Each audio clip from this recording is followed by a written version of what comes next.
Bismillahirrahmanirrahim. Alhamdulillahi rabbil alamin.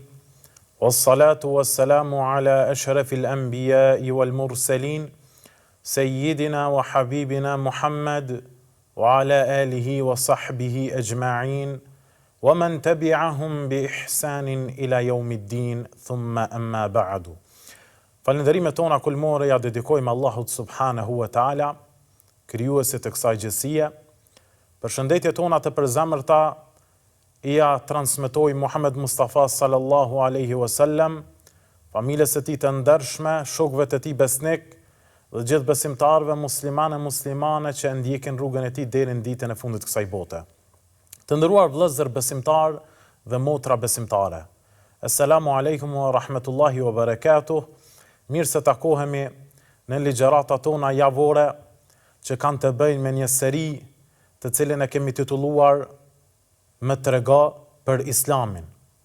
Në esencë, kjo seri ka të bëjë me një hadith, të cilin e kemi titulluar si hadithi i Gjibrilit, sepse protagonisti kryesor në gjithë këtë ngjarje të cilën ne do ta komentojmë dhe do ta shpjegojmë së bashku me ju, ka të bëjë me melekun Gjibril, i cili shkoi tek Muhammed Mustafaja sallallahu alaihi wasallam një ditë në formën e një beduini të shkretirës, i veshur me rroba të bardha, me flokë të zeza, dhe shkoi e ul para gjunjeve të pejgamberit sallallahu alaihi wasallam, duke e pyetur me pyetje të shumta.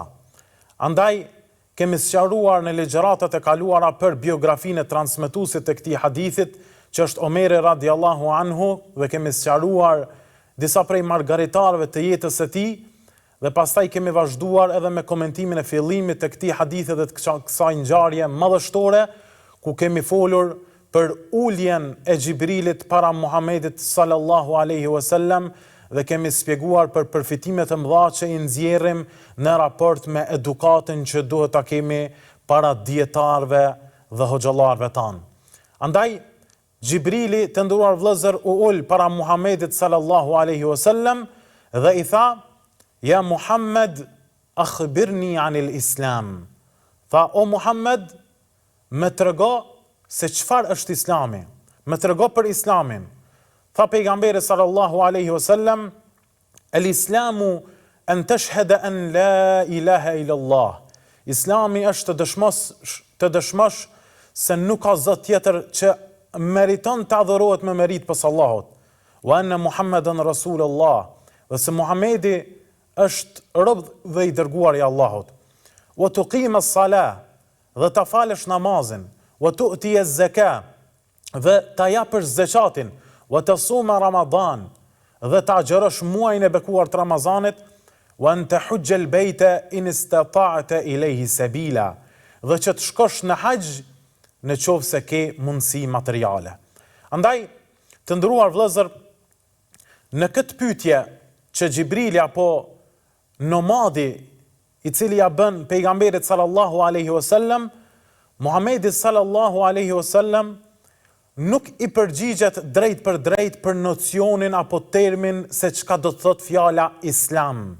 Sikurse që jemi mësuar në të gjitha termet, ta shpjegojmë në aspektin gjuhësor dhe në aspektin sheriatik apo terminologjik. Por rregullat e përgjithshme të Islamit dhe hulumtimi i përgjithshëm na tregon se çka është Islami në aspektin gjuhësor dhe në aspektin terminologjik. Kurse pejgamberi sallallahu alaihi wasallam ju përgjigj këtij nomadi për shtyllat e Islamit, duke përmendur shahadetin, namazin, agjerimin, zakatin, haxhin. Andaj, neve të nderuar vëllezër dhe motra besimtare, do të fokusohemi se çka nënkuptojmë me termin Islam, çka është dini Islam dhe cilat janë veçoritë e kësaj feje, e këtij legjislacioni. Andaj, të nderuar, fjala Islam është fjalë gjuhës arabe që nënkupton el-istislam, wal-inqiyad, wal-khudu'. Nënkupton në aspektin gjuhësor për ulje, nënshtrim dhe dorëzim ndaj Allahut subhanahu wa taala. Kjo është në aspektin gjuhësor. Sikurse që Allah Azza wa Jall i tha Ibrahimit a.s. idh qala lahu rabbuhu aslim, qala aslamtu li rabbil alamin. Kur i tha Zoti i tij Ibrahimit, dorëzohu, nënshtrohu ndaj Zotit, tha Ibrahimi aslamtu li rabbil alamin. Ju dorëzova, ju nënshtrova Zotit të botrave. Andaj kjo në aspektin gjuhësor. Kurse në aspektin terminologjik islam, të nderuar vëllezër, fjala islam në aspektin shariatik i ka dy kuptime. E para është el islam el kauni, islami kozmologjik, që nënkupton dorëzimin dhe nënshtrimin e krijesave ndaj Allahut Azza wa Jall për gjitha caktimet dhe kaderet që i ka bërë për ta. Dorëzimi dhe nënshtrimi i krijesave ndaj Zotit fuqiplot për gjitha caktimet dhe kaderet kozmologjike që i ka bërë për ta. Andaj, krijimi qiejve, krijimi tokës, krijimi maleve, krijimi pyjeve janë në dorën e Allahut Azza wa Jall. Dhe njeriu nuk ka kurfar kompetence dhe kurfar aftësie dhe fuqie që të ndërhyjë në këtë lloj krijimi. Dhe vetë krijimi i njeriut në formën cilën Allahu Azza wa Jall na ka krijuar neve është islami kozmologjik, pra ku njeriu i dorëzohet dhe i nënshtrohet Allahut Azza wa Jall, sepse neve nuk kemi mundësi kur që të ndërhyjmë në krijimin ton. Andaj edhe pasurinë, edhe riskun cilën na ka caktuar Allahu Azza wa Jall, ne nuk kemi mundësi që të ndërhyjmë në të, sepse është në fuqinë dhe në kompetencën e Allahut subhanahu wa ta'ala. Fizionomia jon, pasuria jon, në njëjtën kohë edhe caktimi i vdekjes tonë është dorëzimi jon kozmologjik që ja bëjmë Allahut Azza wa Jall, sepse neve nuk kemi kurfar qasje dhe kurfar fuqie për të ndërhyrë dhe për të ndryshuar diçka në krijimtarinë e Allahut fuqiplot. Andaj, ky është lloji i parë i islamit, islami kozmologjik. Kurse lloji i dytë i islamit, të nderuar vëllezër, që ky na intereson më shumë, dhe ky është definicioni që neve kërkojmë si musliman dhe pjesëtar të kësaj feje e islamit, është, të nderuar vëllezër, siç kanë thënë edhe dietarët, nënshtrimi dhe dorëzimi ndaj urdhrave të Allahut fuqiplot dhe largimi nga idhujtaria. Nënshtrimi dhe dorëzimi ndaj urdhrave të Zotit fuqiplot dhe largimi nga idhujtaria. Për këtë arsye, të gjithë pejgamberët e Allahut Azza wa Jall kanë bë pjesë në këtë lloj të islamit. Pra, duke ju nënshtruar Zotit në urdhrat e tij dhe duke u larguar nga idhujtaria, duke u larguar nga të bërit shok Allahut subhanahu wa ta'ala. Andaj të gjithë pejgambert me popujt e tyre, dhe vetë Muhammed Mustafaja sallallahu alaihi wasallam me popullin e tij dhe ummetin e tij hynë në këtë lloj të islamit. Për këtë arsye, të gjithë pejgambert e Zotit kanë qenë musliman. Ani pse kanë dalluar legjislacione të cilat i kanë pasur, por Zoti u ka zbritur libra dhe të gjithë kanë dëshmuar se janë musliman, sikurse neve që jemi musliman, të njëjtës feje, të njëjtës metodologji, pra për të arritur kënaqësinë e Allahut fuqiplot. Për këtë arsye, Allahu Azza wa Jall edhe në atë kohë, po edhe në këtë kohë, po edhe deri në ditën e fundit, i thënë në Kur'an shumë prej pretendimeve të njerëzve që pejgamberët e Zotit më herët kanë qenë disa jahudi e disa të krishterë. Allahu Azza wa Jall na thotë: "Ma kana Ibrahimu yahudiyan wala nasraniyan, walakin kana hanifan muslima, wama kana min al-mushrikin." Ibrahimi alayhi salatu wassalam nuk ka qenë as jahudi e as i krishter, por ka qenë musliman, besimtar i kulluar në natyrshmërinë e pastër monoteiste, dhe nuk ka qenë prej idhujtarëve. Gjithashtu, të nderuar vëllezër, Allahu subhanahu wa ta'ala e përmend edhe Isa alayhi salam, që kanë gabuar një pjesë e madhe të krishterëve në raport me besimin ndaj Isës alayhi salam, duke thënë Allah në Kur'an: "Falamma ahassa Isa minhum al-kufra, qala man ansari ila Allah, Qala al-hawariyun nahnu ansarullah amanna billahi washhad bi anna muslimun. Tha dhe kur Isa alayhi salam e vërejti në mesin e popullit e tij se i ka kapluar kufri dhe mohimi, atëherë tha kush është ndihmëtari im tek Allahu? Një pjesë thanë, ne jemi shokët dhe ndihmëtar tu për tek Allahu Azza wa Jall, andaj besuam në Allahun e ti dëshmo që ne jemi nga të dorëzuarit në fenë e tij nga muslimanët. Gjithashtu, të nderuar vëllezër, Allahu Azza wa Jall e përshkruan Nuhun alayhi salam, i cili e proklamoi se është prej besimtarëve musliman, duke thënë: "Wa umirtu an akuna min al-muslimin." Dhe jam urdhëruar që të jem prej të nënshtruarve, prej muslimanëve, pra pjesëtarë i Islamit. Gjithashtu, Allahu Azza wa Jall e përshkruan edhe Jusufin alayhi salam, i cili thot: "Tawaffani muslima wa alhiqni bis salihin." Më bëjo Zoti im që të vdes si musliman dhe me bashko me njerëzit e mirë. E të gjithë pejgamberët e Allahut Azza wa Jall kanë qenë, pra, të gjithë kanë qenë prej muslimanëve.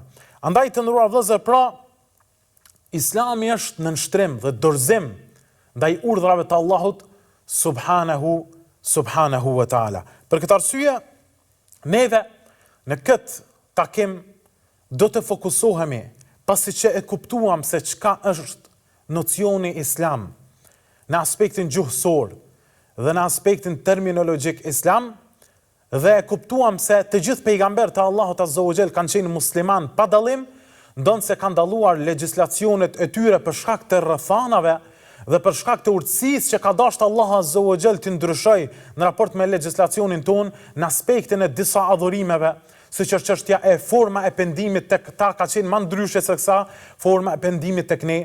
Forma e falës namazit tek umetet e mëhershëm dhe te pejgamberët e mëhershëm ka qenë më ndryshe dhe me numër më të madh se sa numri i namazeve që është tek ne. Forma e agjerimit të Ramazanit tek legjislacionet e pejgamberët e mëhershëm ka qenë më ndryshe se sa agjerimi të cilën e kemi ne, e kështu me radhë, por baza dhe bazamenti ka mbetur i njëjtë që është Islami, dhe këtë vërtetua me ajete të shumta kuranore për secilin pejgamber. Andaj, pejgamberi sallallahu alaihi wasallam, sikur se gjithë pejgamberët e tjerë, ishte musliman dhe ishte në dinin islam. Andaj, të nderuar vëllezër besimtar, edhe vetë na sqaron për termin islam duke i komentuar dhe duke u përgjigjur se Islami është të dëshmosh se nuk ka zot tjetër përveç Allahut, Muhamedi alayhis salam është rob dhe i dërguar i tij, ta falësh namazin, ta japësh zakatin, duke i sqaruar pra të gjitha kushtet, 5 kushtet e Islamit. Andaj, a thua vallë, cilat janë veçoritë e kësaj feje?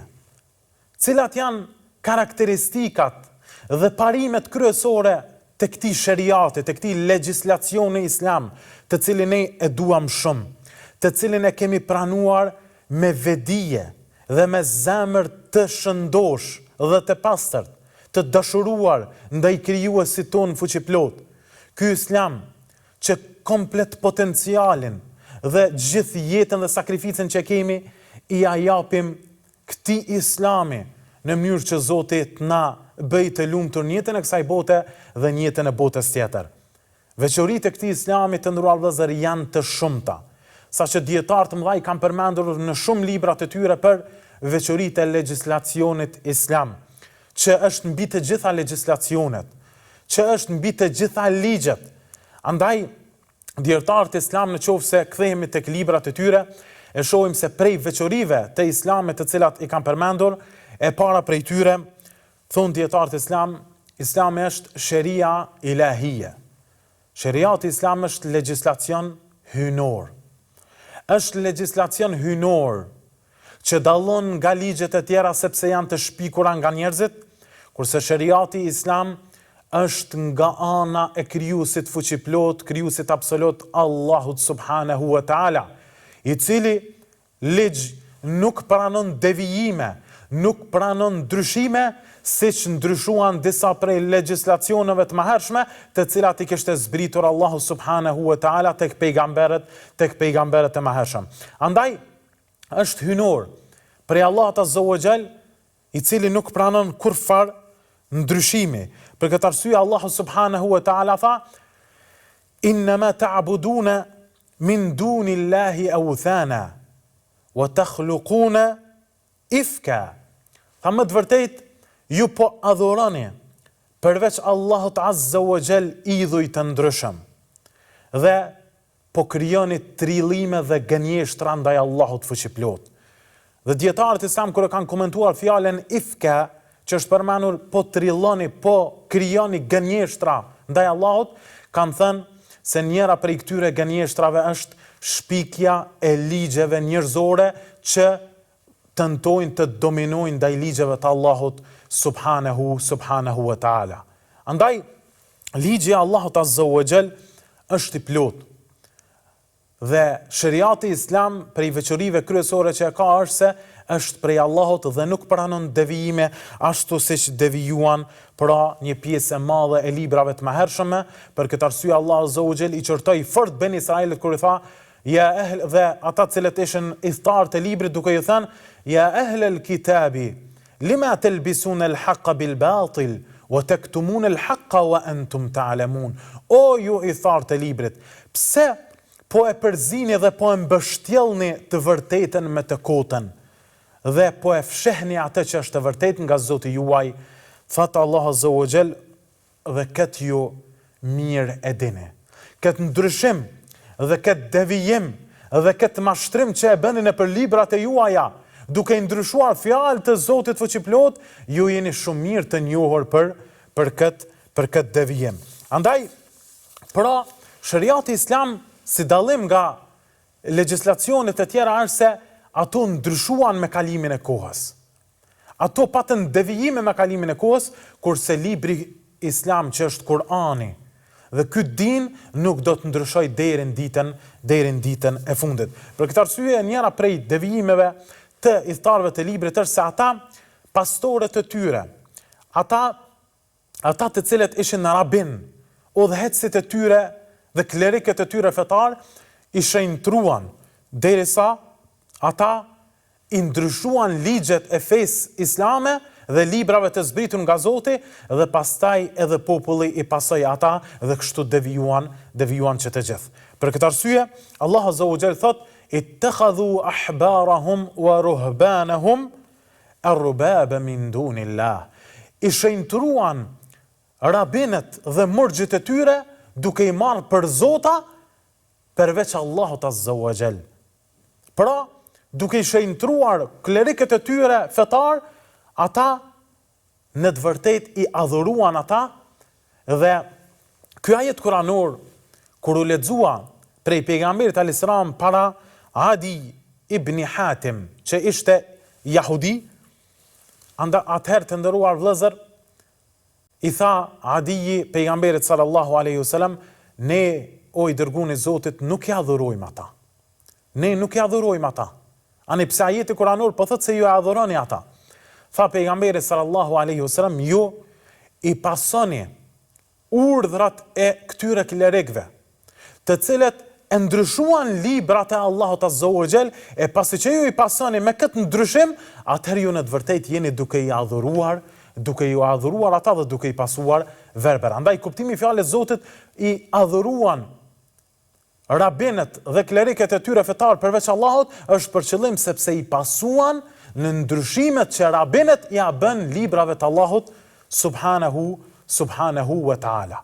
Andaj, për këtë arsye, shariati jon islam pra dallon prej legjislacioneve të tjera për arsye se nuk pranon kurfar ndryshimi deri në ditën e fundit. Për këtë arsye, në periudhë prej periudhave gjykonte në Evropë ligji kishtar, ku pas një periudhë të pakënaqësisë dhe ndryshimit përmes rrethanave kohore, atëherë u nda pra edhe ligji fetar kishtar nga shteti, sepse ishte një pakënaqësi e madhe për shkak të ndryshimeve marramendse që kishte përgjatë periudhave historike. Andaj pra dhe u nda pra ligji fetar nga shteti. Dhe sot asaj dite pra nuk është prezent në Evropë. Për këtë arsye pra ligji shariatik islam është ligj hynor që nuk pranojnë ndryshim, sikurse që pranuan pra legjislacionet e mëhershme. Andaj, kjo është veçoria e parë. Kalojmë në një shkputje të shkurtër për të vazhduar me veçoritë e tjera të Islamit.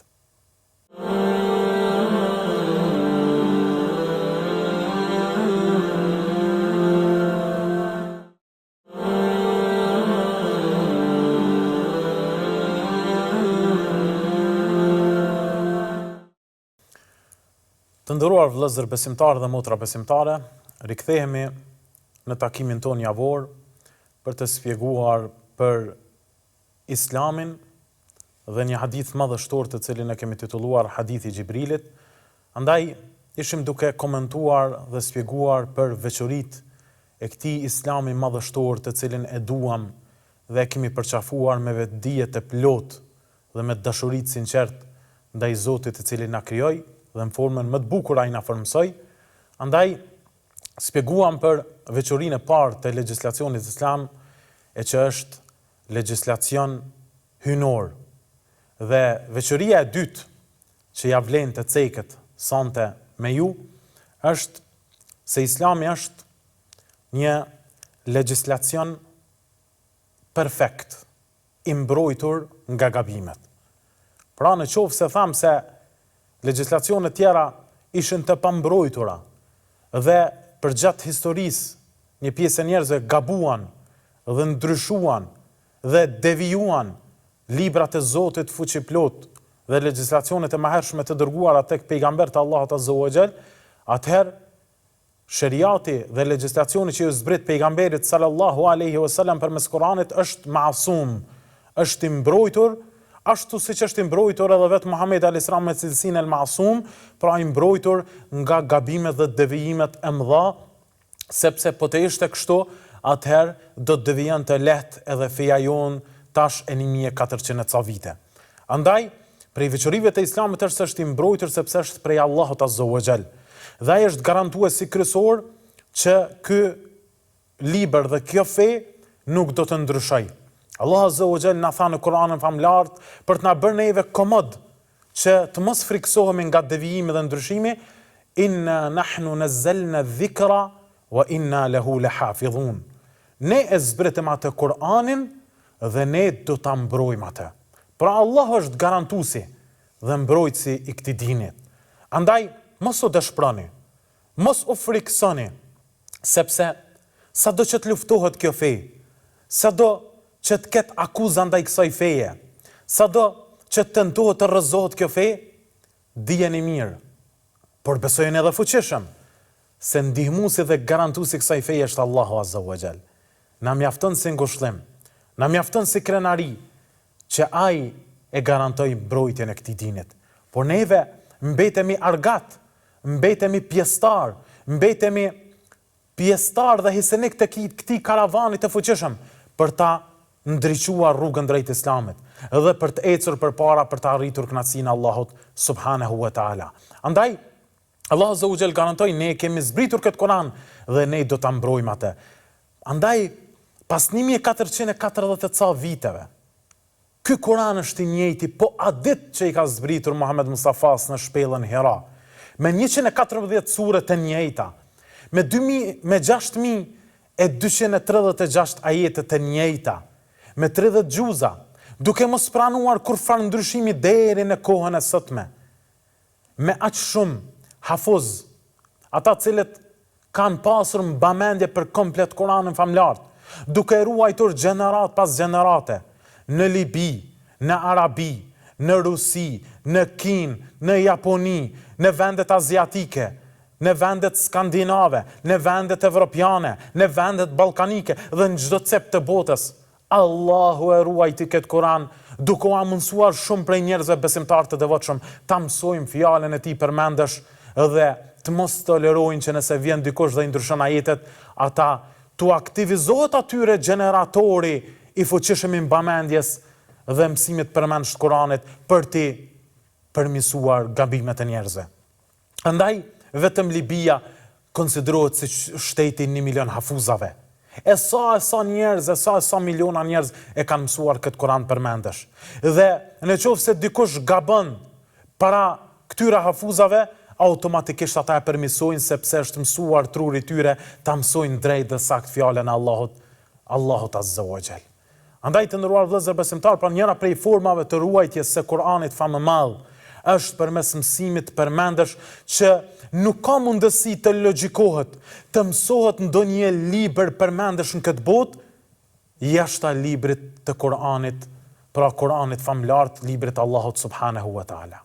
Andaj kjo është veçoria dhe madhështia e këtij dini islam, sepse e ka ruajtur përmes mbamendjes së njerëzve. Gjithashtu, Allahu Azza wa Jall e ka ruajtur këtë Kur'an përmes pejgamberit sallallahu alaihi wasallam dhe shokëve të tij dhe haditheve të tij që janë transmetuar brez pas brezi, dhe dietarët islam janë merrur me një shkencë që quhet shkenca e hadithit, duke dalluar hadithin e shtrembërt dhe të shpikur me hadithin e saktë dhe të vërtetë prej pejgamberit sallallahu alaihi wasallam, duke i studiuar historinë dhe jetën e transmetuesve të haditheve të pejgamberit sallallahu alaihi wasallam, ku edhe sot kemi libra të caktuara, koleksione të cilat i kemi quajtur koleksionet e haditheve të pejgamberit alayhiselam, që janë Buhariu, Muslimi dhe sunenet që janë suneni Abi Davudit, Tirmidhiut, suneni Ibn Majahs, Nesaiut, e musnedi Imam Ahmedit e kështu me radhë, të cilat janë pra brenda shkencës së hadithit që i mësojmë dhe i studiojmë dhe ua mësojmë këtë edhe ummetit musliman deri në ditën e sotut,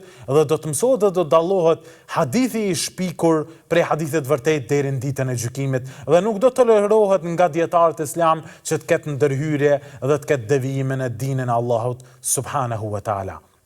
Andaj Imam Buhariu, kur e ka shënuar Sahihun e tij të nderuar vëllezër, thuhet se i ka mësuar 300.000 hadithe përmendesh, 200.000 ka mësuar hadithe të dobta dhe 100.000 hadithe të vërteta. Ka mësuar hadithe të dobta sepse është bazuar në fjalën e poetit ku thotë: "E mësova sherrin, jo pse e dua atë, po për të mos rënë në veprimtarinë e tij."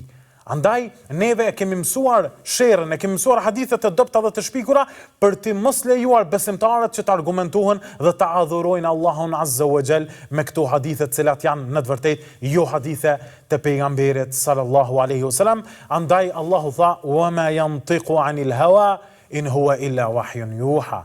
Pejgamberi nuk flet nga hamendja e tij, por flet nga ajo që i shpallet nga ana Allahut Azza wa Jall. Andaj ky legjislacion është ruajtur përmes pejgamberit alayhiselam dhe gjeneratave të pastra islame, brez pas brezi, kohë pas kohe, periudhë pas periudhe. Gjithashtu, prej veçorive të legjislacionit islam është se Islami është legjislacion i pavarur, mustaqil, është i pavarur dhe nuk bazohet dhe nuk ndihmohet me ligjet e tjera, sidomos me ligjet njerëzore. Të gjitha ligjet kanë nevojë për legjislacion islam, e legjislacioni islam është i përkryer dhe i pavarur nga legjislacionet e tjera. Andaj, është i pavarur, pra nuk ka nevojë për ligjet e tjera të shpikura njerëzore. Është legjislacion i përkryer dhe të gjitha ligjet njerëzore kanë dalur si rrjedhoj i përfitimeve që kanë pasur njerëzit nga legjislacionet hyjnore islame. Për këtë arsye, kur është bërë revolucioni francez, në për librat historisë ceket se një prej përfitimeve që kanë marrur francezët në kushtetutën e tyre është edhe ligjet dhe legjislacionet të cilat i kanë nxjerrur nga medhhebi maliki, që ka qenë medhheb në ato vende ku ka qenë koloni e Francës së asaj kohe. Andaj, pasi që i kanë pushtuar vendet islame, francezët kanë marrur dhe kanë përfituar nga librat dhe medhhebi maliki që ka qenë prezent në ato vende si Algjeria, e Maroko e shumë vende të tjera ku kanë bizotruar medhhebi maliki dhe muslimanët. Andaj, evropianët kanë përfituar nga këto ligje dhe legjislacione dhe pastaj i kanë transferuar në ligjet e tyre, ku sot konsiderohet pra prej legjislacioneve më moderne, ku konsiderohet prej vendeve revolucionare në aspektin e legjislaturës, në aspektin e kanuneve dhe ligjeve njerëzore, vetë Franca. Andaj, pra është ligj i pavarur islami, transmetohet të nderuar vëllezër se për shkak se është islami dhe ky legjislacion i pavarur, transmetohet për një person i cili ka qenë nga një familje jahudite. Emrin e ka pas Leopold Fais. i cili pastaj ka ndruar emrin e Muhammed Esed. Dikun ka lindur në vitin 1900 dhe ka jetuar në Vjenë prej një familje jahudite fanatike, por duke hulumtuar për islamin. Ka shkuar në vendet islame dhe ka hulumtuar për legjislacionin islam. Dhe kur e kam pyetur a je musliman, ka thonë nuk jam musliman, por unë hidhërohem dhe çuditëm shumë se çfarë bukurie ka legjislacioni islam, a pjesëtarët e kësaj feje nuk kapen për ati legjislacioni, nuk e praktikojnë atë fe dhe atë legjislacion, sa i bukur dhe sa i kompletuar është. E pastaj, pasi që ka thonë këtë fjali, i ka thonë, pse ti o Muhammed Esed, pse ti nuk e pranon islamin dhe ka pranuar islamin dhe ka qenë prej therësve në rrugën e Allahut Azza wa Jall. Pra shikoj, çka e bëri dhe çka e shtyti këtë person që ta pranon të islamin, kompletimi i legjislacionit islam që kur e lexoj, e pa që asnjë prej ligjeve njerëzore nuk mund t'i afrohet pra ligjit islam. Gjithashtu të nderuar vëllezër, njëra prej veçorive dhe karakteristikave të dinit islam është se është legjislacion global. Ky përfshin të gjithë njerëzit, pa dallim ngjyre, pa dallim etnie, sepse vetë Allah Azza wa Jall në Kur'anin famlar prej parimeve kryesore ka bërë që njerëzit janë të barabartë dhe nuk guxojnë të dallohen në aspektin racor, në aspektin e ngjyrës dhe në aspektin e etnisë.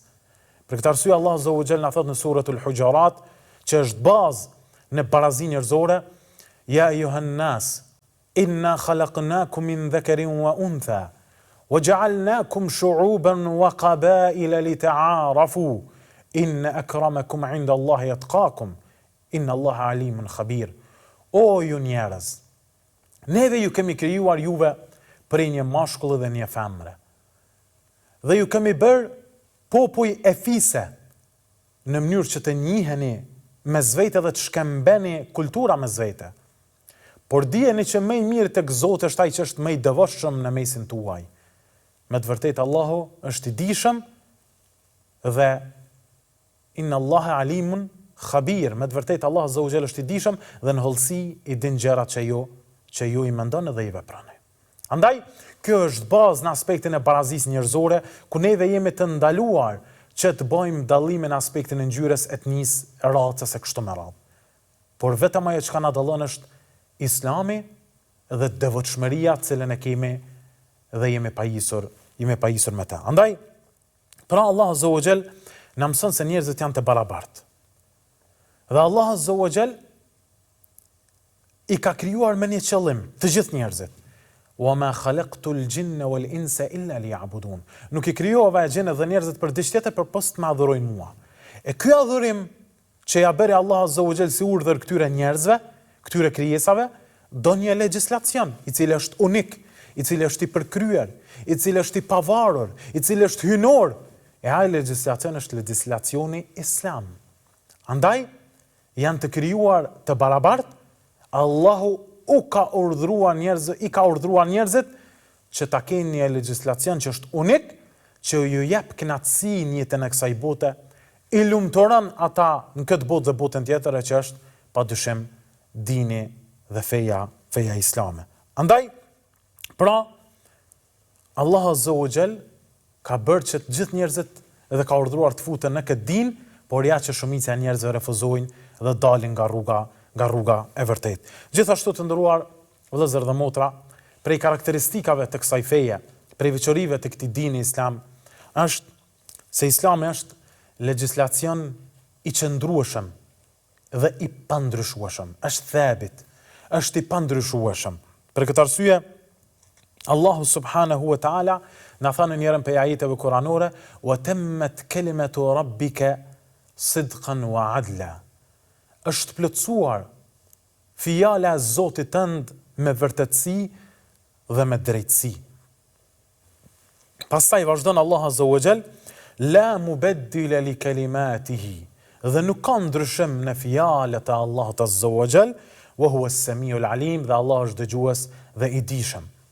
Andaj, do në me na tregu Allah Azza wa Jall se kjo fe është e plotësuar, është e kompletuar dhe nuk lejohet kur farë ndryshimi në të. Për këtë arsye, përmes kësaj ne duhet të sqarojmë një gjë shumë të rëndësishme. Në këtë aspekt të mos ndryshueshmërisë së Islamit, dispozitat e shariatit ndohen në dy lloje. E para, dispozita të prera në Islam të pandryshueshme, pa marrë parasysh ndryshimet të kohës dhe rrethanave, dhe lloji i dytë, dispozita jo të prera në Islam dhe të ndryshueshme me ndryshimin e rrethanave kohore. Sa i përket dispozitave të para, janë dispozitat që Allahu ka dhënë urdhër të prerë dhe ka ardhur me një tekst të qartë për ndalimin ose lejimin e tyre. Siç është për shembull çështja e prostitucionit. Allah Azza wa Jall ka dhënë urdhër të qartë dhe tekst të qartë në Kur'an se prostitucionin nuk e lejon dhe ka thënë ijtanibuhu la'allakum tuflihun. Largonu, distancohuni. Dhe ka thënë për zinan, ka thënë ajo është me të vërtetë një vepër e shëmtuar që njeriu do të largohet prej saj. Ose për alkoolin ku Allah Azza wa Jall ka thënë distancohuni prej saj në mënyrë që të shpëtoni. Edhe ka thënë se dëmi i saj është më i madh se sa dobia. Gjithashtu Allah Azza wa Jalla ka ndaluar kamatën duke thënë wa halallahu al-bay'a wa harrama ar-riba. Allahu e lejoi tregtinë dhe e ka ndaluar rrepsisht kamatën. Gjithashtu Allah Azza wa Jalla prej teksteve të prera thot wala taqtulu an-nafsa allati harrama Allahu illa bil haqq. Dhe mos e vrani një shpirt pa hak dhe me pa të drejtë. E shumë gjëra të tjera të cilat janë të prera dhe nuk pranojnë ndryshim edhe pse ndryshon koha, rrethana dhe njerëzit. Kurse dispozita apo lloji i dytë i dispozitave është dispozita që nuk kanë tekst të prerë në Kur'an dhe që mund të ndryshojë me ndryshimin e kohës. Për këtë arsye Allah Azza wa Jall thot: "Wa amruhum shura bainahum." Dhe çështja tyre, çështja mes tyre është konsultim. Pra Allah Azza wa Jall ka urdhëruar që muslimanët të konsultohen mes vete kur kanë ndonjë problematikë të caktuar. Por formën e konsultimit se si dhe çysh nuk e ka urdhëruar Allah Azza wa Jall. Andaj, kjo dallon me dallimin e kohës, rrethanave kështu më radh, por parimi mbetet i njëjtë. Konsultimi duhet bëhet mesin e muslimanëve, por forma dhe metoda dhe mënyra mund të dallojnë me ndryshimin e kohës dhe rrethanave. Për këtë arsye, pra, të nderuar vëllezër, jo rastisht edhe ndonjëherë për shkak të gjendjes jo normale të pyetësit edhe mund të ndryshoj fatvaja. Si, me një shembull, ka ardhur një person tek Ibn Abbas dhe ka pyetur: "O Ibn Abbas, më trego se çka është dispozita e Islamit për atë i cili vran njeriu pa hak." Por ky pyetës ishte i nervozuar, ishte i natosur, ishte i skuqur në fytyrën e tij. Edhe të nderuar vëllezër, Ibn Abbas i tha: "Dispozita e tij është se do të futet përgjithmonë në zjarrin e xhenemit." Pyetësi e uli kokën dhe u largua. Erdhi i dyti e pyeti të njëjtën pyetje: "Çka është dispozita për atë që vran dikë pa hak?" Ibn Abbas i tha se është prej mëkateve të mëdha, por Allahu mund të më fal nëse pendohesh. Një person që ishte afër me Ibn Abbasin i tha: "O dietar, erdhën dy persona pyetjen e njëjtë të pyetën, u përgjigje ndryshe. Pse?" Pastaj për këtë paret erdhi që ta marrë lehtësimin e Islamit për shku për ta varur shokun e tij. Kurse i dyti erdhi për të marrë mësim për dispozitën e Islamit, andaj edhe përgjigja duhet të ketë kujdes si ta bëj përgjigjen dietari apo hoxha, sepse mund të vijë dikush dhe pastaj përmes përgjigjes tande të ketë pasoja të mëdha.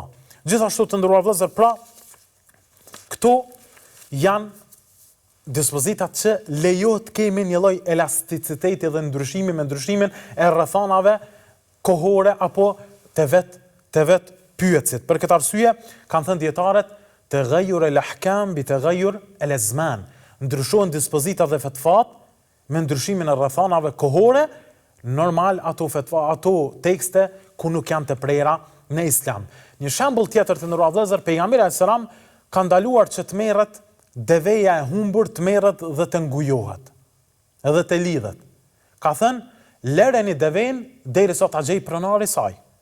Kur ka ardhur koha e Uthmanit, janë shtuar hajnat dhe kanë filluar që t'i marrin dhe t'i vjedhin devet e huaja. E çka ka bërë Uthmani? I ka marrë dhe i ka lidh ato. Kur ka ardhur koha Aliut radiallahu anhu, e ka ndërtuar një vend të posaçëm për shtazet e humbura dhe i ka lidhur aty në mënyrë që të vinë pronarët dhe t'i gjejnë aty për arsye se numri i hajnave ishte shtuar fuqishëm. Andaj, në esencë, Uthmani dhe Aliu kanë bërë një kundërshtim ndaj pejgamberit alayhis salam, sepse ai ka thënë kohën e tij, lërini. Por ja që me ndryshimin e rrethanave kohore, me ndryshimin e shtimit të atyre që vjedhin, është ndryshuar edhe vetë fetvaja, sepse nuk është fetva e cila është ndërtuar mbi baza të prera, por është fetva që është ndërtuar mbi bazën e interesit të përgjithshëm, andaj edhe ndryshon sipas interesit të muslimanëve, ndryshon edhe vetë fetvaja. Pra, kjo sa i përket legjislacionit i cili është i pandryshueshëm. Gjithashtu prej veçorive të nderuar vëllezër është se legjislacioni islam është gjithëpërfshirës. Përfshin shumë sektore të jetës. Përfshin sektorin besimor, përfshin sektorin moral, përfshin kodin civil, përfshin kodin penal, përfshin kodin e familjes, përfshin fejesen, përfshin martesen, përfshin kodin e veshjes, përfshin kodin e pamjes, përfshin kodin e mirësjelljes në rrugë, përfshin kodin e mirësjelljes me njerëzit në institucionet arsimore, pra i përfshin të gjitha sektoret e jetës. Andaj është legjislacion i kompletuar që duhet secili ta marrim dhe ta praktikojmë në jetën tonë të përditshme.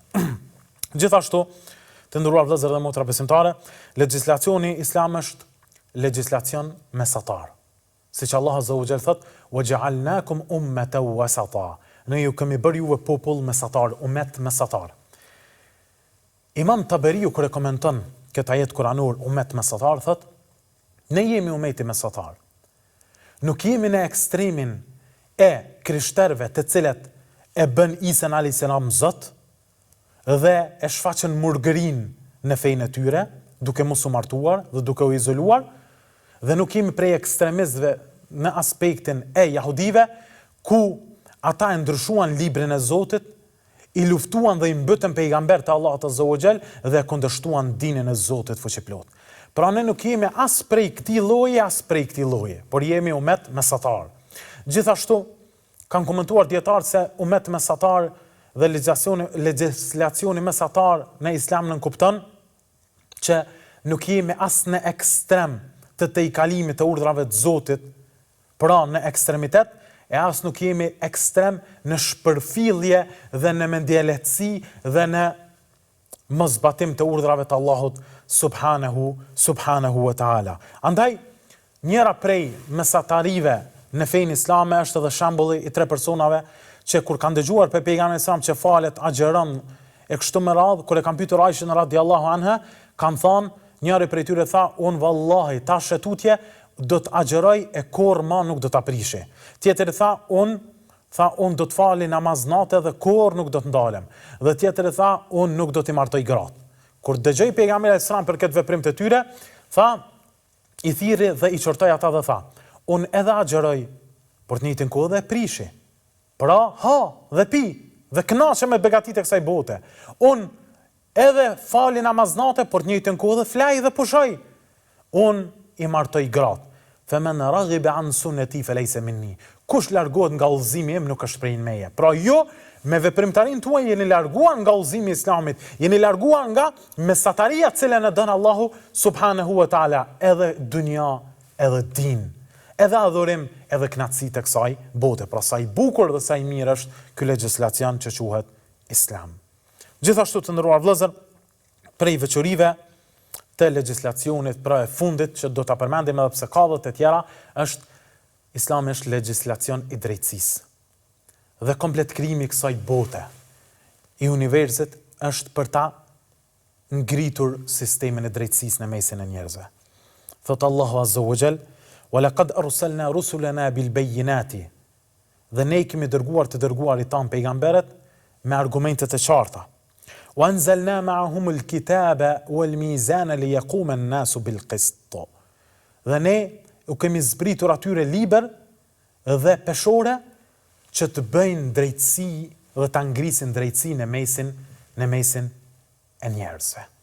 Gjithashtu Allah azza wa jall thot në Kur'anin famlar: "Inna Allaha ya'muru bil 'adli wal ihsan." Me të vërtetë Allahu urdhëron për drejtësi dhe mirësi, wa ita'i dhil qurba wa yanha 'anil fahsha'i wal munkari wal baghi. Dhe urdhëron Allahu azza wa jall që t'u japni pra përparësi dhe të mira dhe të ndihmoni të afërmit tuaj dhe i te i dhil kurbe u jenë edhe ndalon nga gjërat e kota dhe të këqija dhe të liga Allahu subhanahu wa ta'ala, andaj gjëja e parë që përmendet këtë ajet kuranor është drejtësia dhe vendosja e drejtësisë në mesin e njerëzve. Andaj gjithashtu thot pejgamberi sallallahu alaihi wasallam, njëra prej 7 kategorive që do të hyjnë në hijen e arshit Allahut azza wa jalla në ditë kur nuk do të ketë hije përveç hijes së tij është imamun adil, një pres, një dietar, një imam i cili është i drejtë për shoqërinë dhe për ata cilët e pasojnë atë. Andaj të nderuar vëllezër, pra kemi shembuj të ndryshëm në Islam, të cilët i kemi cekur edhe tek historia e Omerit radhiyallahu anhu, se si ka qenë prej muslimanëve dhe kryetarëve të drejtë, të cilën veçori e ka marrë dhe është pajisur përmes legjislacionit islam që ka drejtësinë si parim kryesor. Andaj këto në përgjithësi janë veçoritë e Islamit, Islam madhështor. Andaj deri në ligjëratën tjetër, ku do të hyjmë për të sqaruar për shtyllat e Islamit, ku përgjigj pejgamberi sallallahu alajhi wasallam se Islami është shahadeti, namazi, zakati, agjerimi, haxhi, deri në ligjëratën tjetër për të hyrë në secilën rukën dhe shtyllë të Islamit dhe për të zbuluar diç prej perlave të këtyre njohurive fetare madhështore, e lutim Allahun azza wa jall që të na shtojë imanin ton, e lutim Zotin që të ketë harmoni dhe të ketë mirëkuptim në mesin e familjeve tona. Aqulu qawli hadha wa sami'tu astaghfirullaha li wa lakum. Wassalamu alaikum wa rahmatullahi wa barakatuh.